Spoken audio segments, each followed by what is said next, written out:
The flop. It makes or breaks your hand. The next 2 shows are dedicated to the strategy behind evaluating that flop and the strength of your hand and making the right moves. I'm all in. You see, there's more to poker than aces and races. There's concentration behind those poker faces. Yeah, enough of the poetry. Roll the VT! There's no right or wrong way to play poker. There's not one method that will guarantee success, but there are ways and means for you to maximize your chances of winning. There are good habits and bad habits. There are situations to avoid and situations to seek. And there are those who have the knowledge to exploit them. We're going to teach you how to master the game, from the basics to the advanced.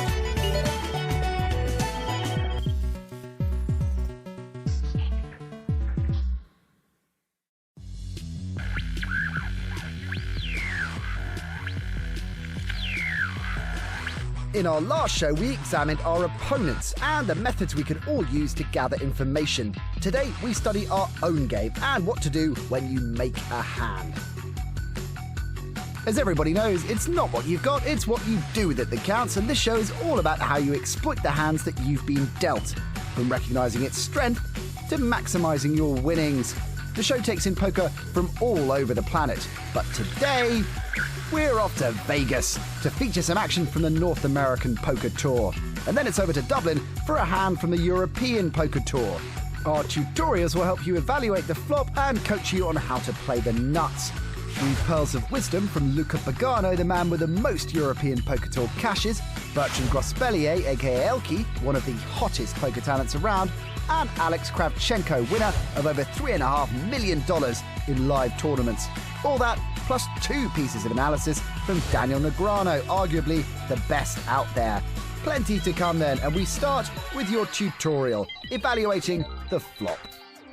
The flop is a turning point in any hand. Your whole cards can turn into the absolute nuts or garbage. However, most of the time you'll be somewhere between those 2 extremes.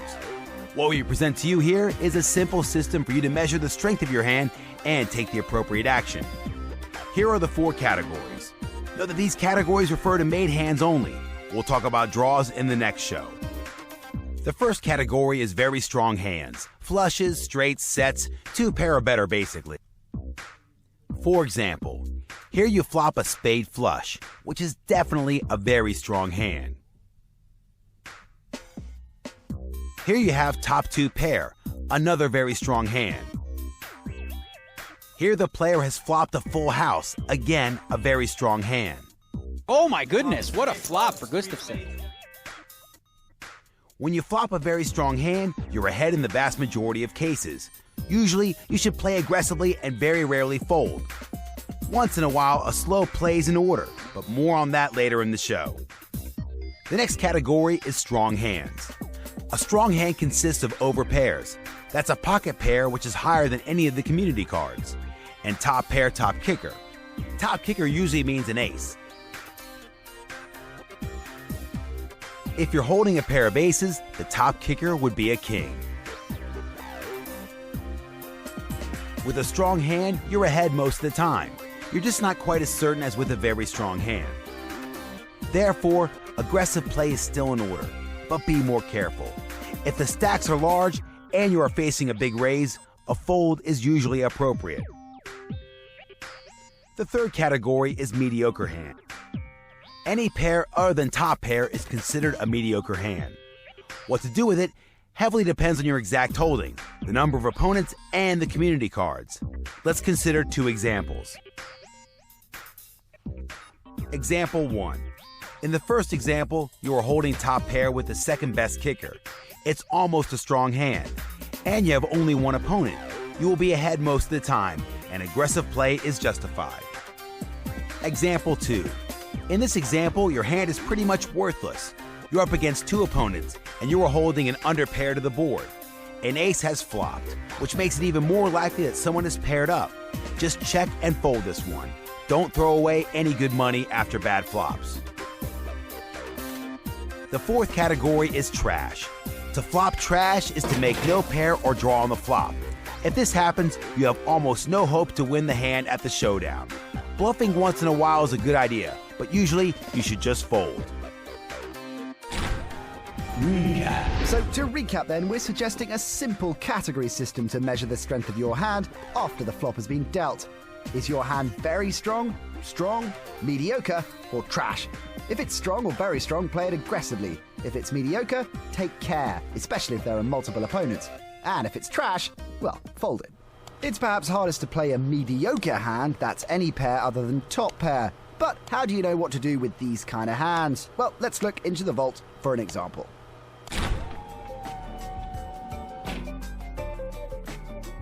In this hand from Dublin in EPT Season 2, we can see that the Swede Henrik Olander has made a pre-flop raise with Ace-Jack, and the young English player David Pomeroy has decided to disguise his pair of kings by just making the call. The flop comes 5, Queen, Ace, and Pomeroy checks.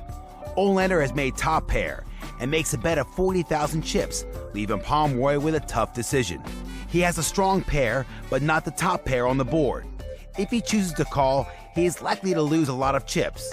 Instead, he weighs up the evidence. Olander raised before the flop and has shown strength by betting after the flop. This correctly leads Pomeroy to believe he is behind to a pair of aces, and he makes a good fold. When you are left with a mediocre hand after the flop, you will often have to make tough decisions. It's important to use all the information available to you to help you get them right.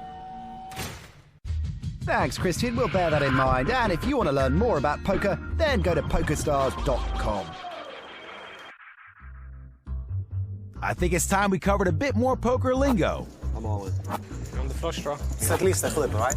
I run better than that. You have to steal the odd time. No sweat. Here's a few more terms. Chop. No kung fu skills here. A chop pot is another name for a split pot, where both players have the same hand and take half the chips each. It's going to be a split pot. Dominate. One player's hand dominates another's when both of them hold one matching card, but their second card is different.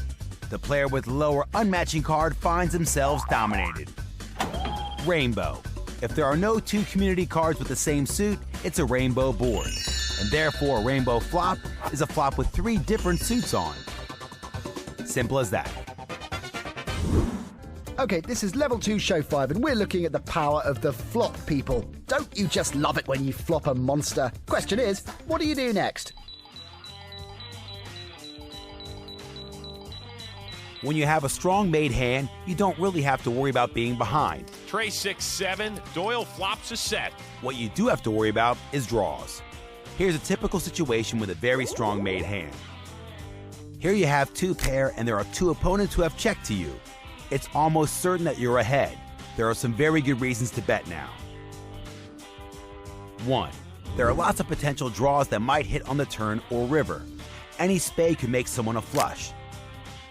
Someone could also hit a straight with any 10, 9, 8, 5, 4, or 3.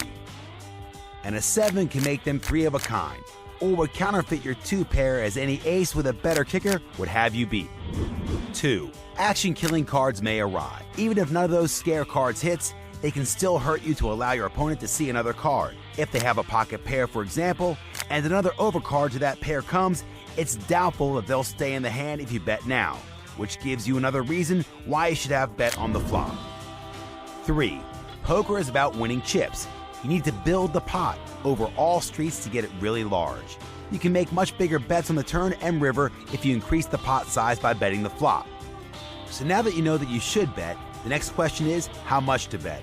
Let's go back to the top of the hand.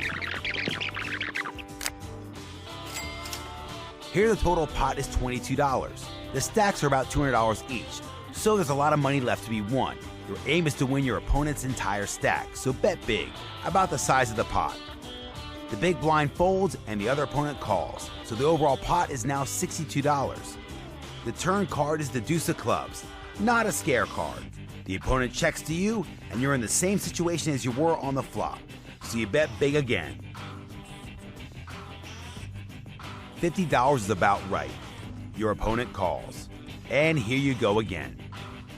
The river card didn't change much, and your opponent checks. so you should bet again because you're most likely ahead and might get paid off. Your stacks are smaller than the size of the pot, so you might as well put them all in. Your opponent thinks for a while and then calls. He shows ace-queen and your two-pair wins. He made a somewhat loose call, but your aggressive play forced him to make a decision, and he made the wrong choice. Recap. The basic plan when flopping a very strong hand is the same in most cases. Be very aggressive and bet or raise on every street. If the stacks are large, you should bet big most of the time, usually between 3/4 of the pot and the full pot. If the stacks are small, it's okay to bet less. There are some situations that call for a slow play, but we'll talk about that in the next tutorial.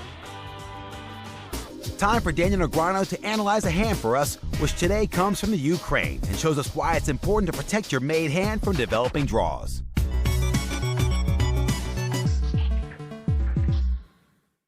Now, we spend a lot of time talking about hands that are difficult to play because you don't have the nuts.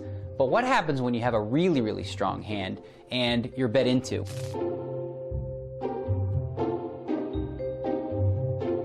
In this hand from the EPT Kiev, we're going to see a really interesting spot where we've got the nuts versus the set, but on the way there were some interesting things that happened on the flop. Let's just take a look. So with 2 sevens here, Dovzhenko going to raise. It's pretty standard. Now for Tent, who's got King Jack of diamonds in the blind, he's got a few more chips and he wants to see a flop. Wow, so here's an interesting flop. As you see, Dovzhenko's flopped a set of sevens, and Tent, he just has a gut shot. You know, he needs a 10. He's got no backdoor diamond draw, so he really doesn't have a lot. But as you see, he's going to get a little tricky here. All right, now, when a player leads out in this spot, it's because they don't think their opponent has an ace maybe, or they're trying to represent one. Like he called out of the small blind, he could easily have something like ace-queen or something along those lines.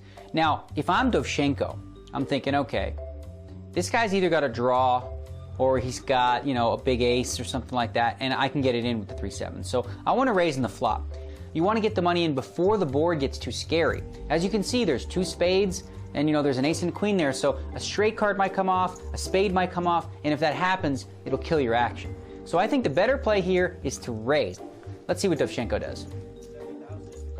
So he's just called, and look at this, a miracle card for 10. Now Dovzhenko's in bad shape with a set of sevens, and really it's going to be very difficult for him to fold now. And 10's going to make a healthy bet, hoping to get raised now obviously because he's got the nuts. And this is the right play. Now you have the nuts, you've bet this flop, you have to bet the turn. Because if you check the turn, it's too likely that your opponent will check back a mediocre hand. But he probably will call if he has an ace. So you want to bet the turn with the straight. And also you want to protect against a possible flush draw. So in both cases, the aggressive play with the nuts was the right one. Dovzhenko here moves all in with the sevens, sees the bad news, he's up against a straight.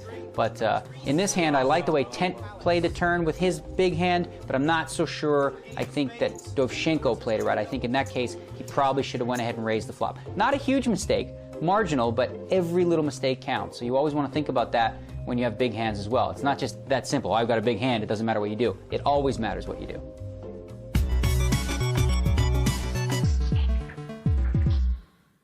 Never nice when you think you're about to scoop a big pot and then it all goes horribly wrong. It's all part of the game though, and bad beats do happen. But what do you do if you're on the receiving end of said bad beat?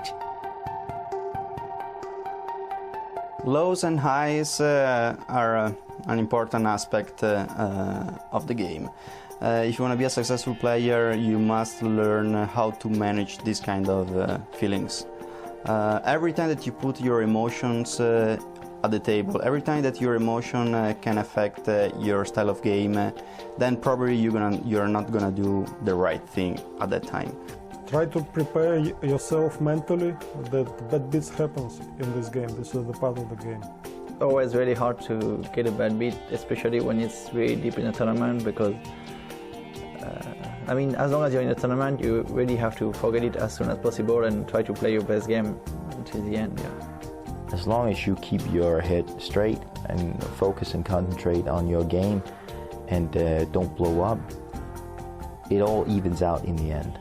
Learn to control your emotion, cut your high, manage your lows, and keep trying.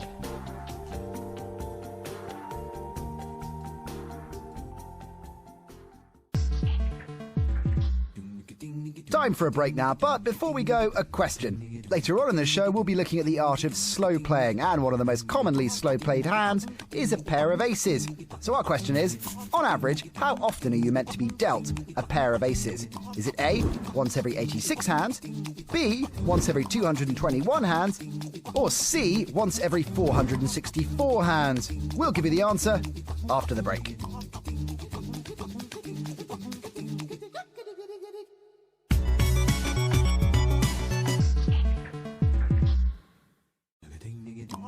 Welcome back to Everything Poker. Before the break, we asked you how often, statistically speaking, are you dealt a pair of aces? And the answer is B, every 221 hands.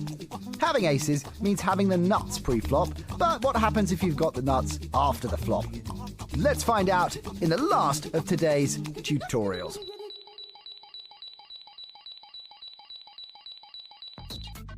As we said in the previous tutorial, it's usually advisable to be aggressive when holding a very strong hand, but there are some situations that call for a slow play.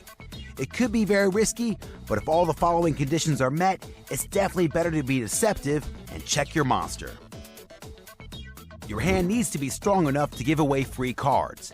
If you have the nuts or a monster hand, you're in a comfortable situation and you can afford to lay a trap. If you think your opponent will fold to a bet, you should check.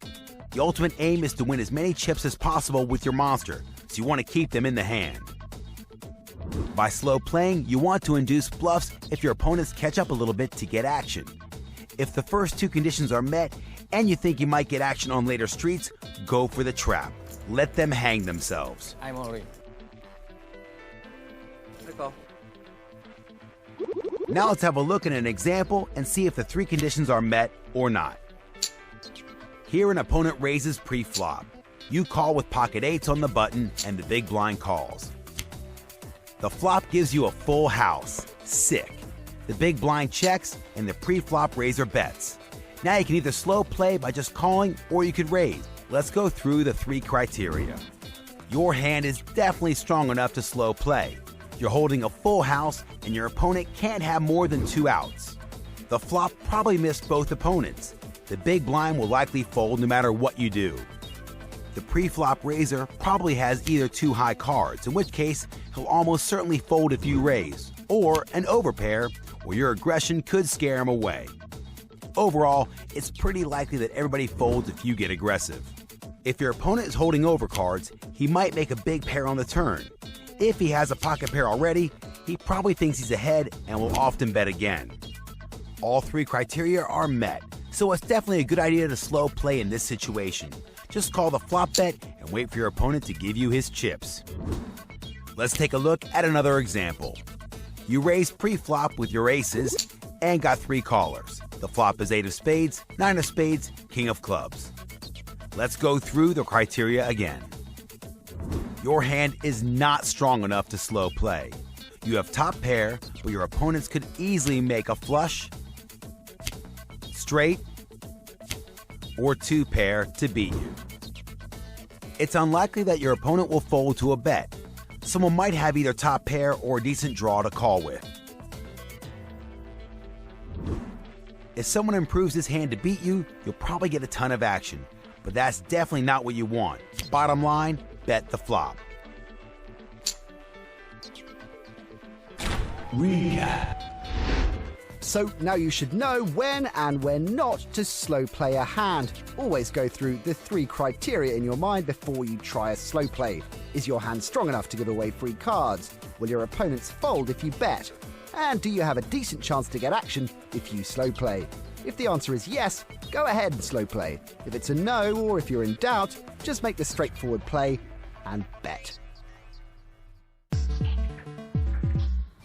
So we are now well into level 2, and you should be feeling more confident with your game. One man who saw his potential online and strived to achieve greatness is Randy Nananoku Liu. After making a slow start online, Randy started to see his game improve and was soon playing 24 tables at a time. After 4 million hands at 6-handed medium stakes tables, Randy had amassed more than $2 million in online winnings and over $500,000 more in bonuses from PokerStars for achieving Supernova Elite status, the ultimate accolade in the online world. He is renowned for being very hardworking and extremely consistent, with his results graph looking almost impossibly perfect. So make sure you watch out for the name Nenonoko and the face of Randy Lou. Off to Vegas now, where Daniel Negreanu is going to analyze a great hand from the NAPT, where one of the world's best players sets a perfect trap for his opponents, simply by slow playing his made hand. I love this one.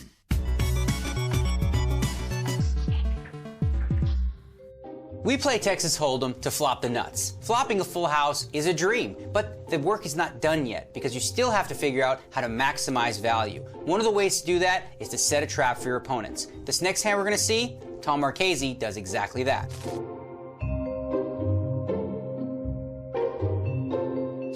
Okay, so here, Tom Marchese has pocket tens, a really strong hand, and he's facing a raise of 135,000. He elects to call here, which I like a lot of the time, where some players might re-raise and try to get it on before the flop. Tom is going to use position and maybe try to set a trap if he's lucky enough to flop a 10. So he goes ahead and makes the call, which will bring Sam Stein in the big blind to also call with 10-8 of diamonds. So a really good situation with pocket tens against 10-8 and 6-5. And there you have the miracle flop. You've got pocket tens, the flops come 10-3-3, and lucky for you, Sam Stein called and he's got a 10 as well. Not only that, Paredes also flopped the flush draw, so he's probably going to get action here if he doesn't do anything too stupid by going all in or something ridiculous like that. Both players are going to check over to Marchese, and this is a spot where you think, well, hey, you know what? I've got a full house. Why not bet? But Tom is too smart for that. He knows that if he has all the tens locked up, it's unlikely that anyone has anything really that strong. So what he's going to like to do here is just check, hoping that if someone has a hand like king-queen, they'll catch a queen or a king. If someone has pocket sevens, maybe they'll catch a 7. Whatever they have, he's going to assume that they're drawing almost dead, that he can't lose this pot, so why not let them draw? In a lot of situations, you want to protect your hand. But when you have a hand this strong, what are you worried about? There's nothing to protect. What he's hoping for now is a really good action card. And the turn card does not disappoint. The 4 of diamonds improves both of his opponent's hands, but they still can't beat him. Now you see Sam Stein here with top pair and a flush draw. Not only that, Paredes has the flush draw that he flopped, also an open-ended straight draw. So both these guys think they've got a real chance. Little do they know, Marchese's sitting there with the nuts. He can't lose this pot. Sam, understandably, is going to bet here with a top pair and a flush draw, feeling like he's got the best hand. No one bet the flop, no reason to be worried. With the big draw behind him, Paredes is of course going to call, figuring he can catch a deuce, a 7, or a club. Now here's the interesting part about this hand. Tom Marchese can raise here, but I think he's trying to slow play it even further. He figures, you know what?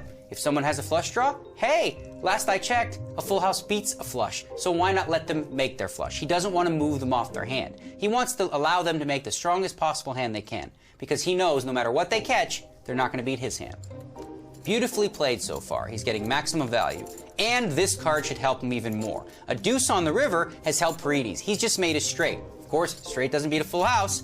But strangely, Sam Stein is still going to bet here with just his pair of tens. He feels like it's the best hand, and he's going to look for a little value. Now Paredes, he's just made a straight. No reason to think it's not good. He's going to go ahead and make a raise. He's put in a little over $1 million, so just like that, Tom has gotten maximum action. A bet in front of him on the river, and a raise on the river as well, aside from the fact that he got a bet and a call on the turn, all this extra value just because he played it very slow on the flop. Of course, now he's going to move it all in. All in. All in. So sick, yeah, 4s. That's so sick. Yeah, whatever it is. And Paredes makes a good fold knowing, I know what's up. He was setting a trap. Having said that though, the trap worked perfectly because he still got the chips in on the river.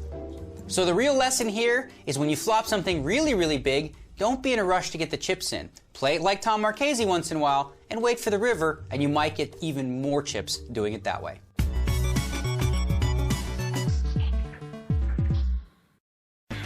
Well, that's just about your lot. If you want to watch the show again, recap previous episodes, or join the series at a more advanced level, then go to everythingpoker.com. Well, another step closer towards learning everything you wanted to know about poker, but we're not there yet, so let's review what we've covered today. We analysed the different categories of made hand and explained how the strength of your hand should determine the way it's played. We looked at how you can trap your opponents in order to maximise your winnings, but we also looked at how, if you're not careful, you can end up trapping yourself. Plus, the bros gave us some words of wisdom to help us deal with those nasty bad beats. To perfect all you have learned in the show today, go to PokerStars.com. Once on the site, this week's task is to play your made hands in accordance to the advice we learned in today's show. If your hand is strong enough, try trapping your opponent. If the board is dangerous, make sure you bet to protect your hand. This should help you steer clear of the bad beats. Coming up in the next show, we study the different types of draws you'll find yourself holding and the factors which determine how they should be played. We'll cover one of the most important weapons to add to your arsenal, the semi-bluff. And we hear what it's like to take down a major title in your own backyard. And finally, we test the nerves of some icemen of the game. Or not. We'll see you next time.